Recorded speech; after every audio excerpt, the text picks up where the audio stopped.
The tragic history of the Holocaust. The origin of Hitler's hatred. World War II, the concentration camps, and the systematic genocide marked one of the darkest chapters in human history. But one crucial question remains a mystery. Why did Hitler hate the Jews so much? How did his hatred spread so quickly and devastatingly throughout Europe? In this video, we will explore the true roots of this anti-Semite and how it led to the largest genocide in history, known as the Holocaust.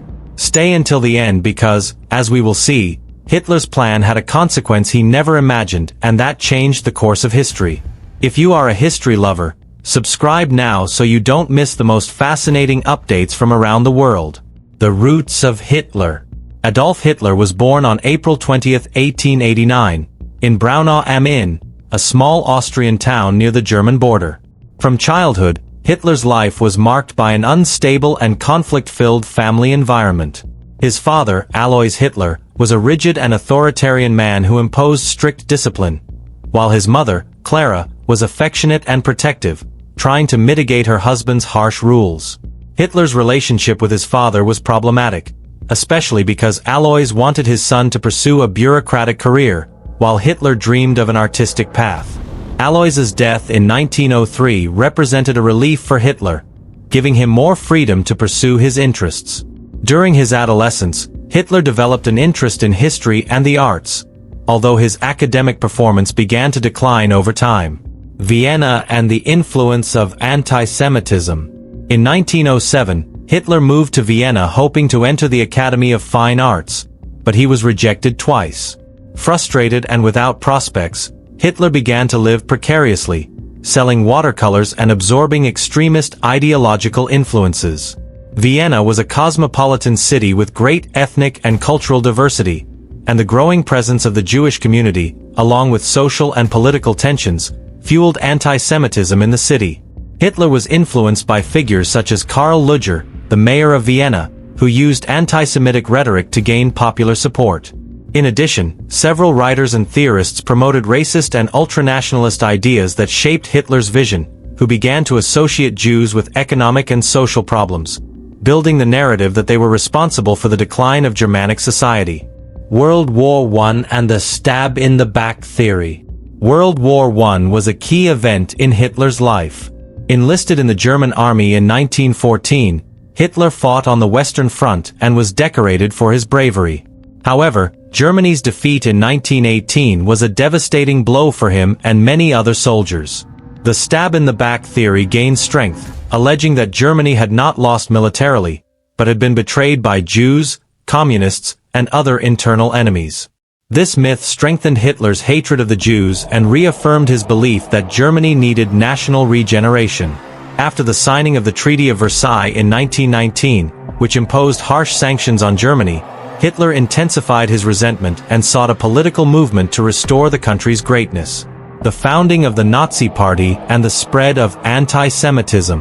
In 1920, Hitler joined the German Workers' Party, which later transformed into the Nazi Party. His ability to captivate crowds made him stand out within the party, allowing him to assume leadership. As his power grew, Hitler articulated his ideology more clearly, combining an ultranationalist discourse with strong anti-Semitism. In 1925, he consolidated his ideas in his book Mein Kampf, where he laid out his vision of an authoritarian government, territorial expansion, and the eradication of Jewish influence in German society. The rise of the Nazi Party coincided with Germany's economic crisis, worsened by the Great Depression of 1929, which allowed Hitler's message to resonate with a desperate public. His radical ideology began to gain followers, paving the way for his rise to power and the implementation of his extremist policies. The beginning of the Holocaust and the persecution of Jews. In 1933, Hitler assumed the position of Chancellor of Germany, and the following year, he merged this post with the presidency, receiving the title of Führer. With the consolidation of his power, he began to persecute political opponents and groups he considered inferior. During the early years of the Nazi regime, concentration camps were implemented for political prisoners and other dissidents. However, with the advance of World War II, these camps became places of systematic extermination, especially for the Jews. The Nazi regime built extermination camps such as Auschwitz, Treblinka, and Sobibor, where millions of Jews were murdered under atrocious conditions. These camps operated as death factories, using methods such as gas chambers and mass shootings to eliminate large numbers of people. The final solution and the spread of hatred.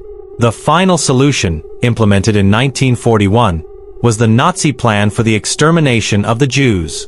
As the Nazis expanded their control over Europe, the persecution intensified. It is estimated that between 1941 and 1945, approximately 6 million Jews were murdered, along with millions of other persecuted groups. Hitler's hatred was not limited to Jews, but also extended to Roma, communists, the disabled, and others considered undesirable. Nazi propaganda played a crucial role in spreading these ideas, using the media to portray Jews as an existential threat to Germany and Europe.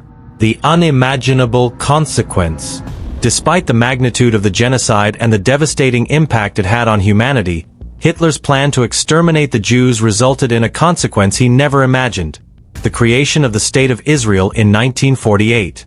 After World War II, Holocaust survivors were displaced and without a home, and many began to emigrate to Palestine, which led to the creation of a safe refuge for Jews. The Holocaust left deep scars on global society, both in Europe and the rest of the world.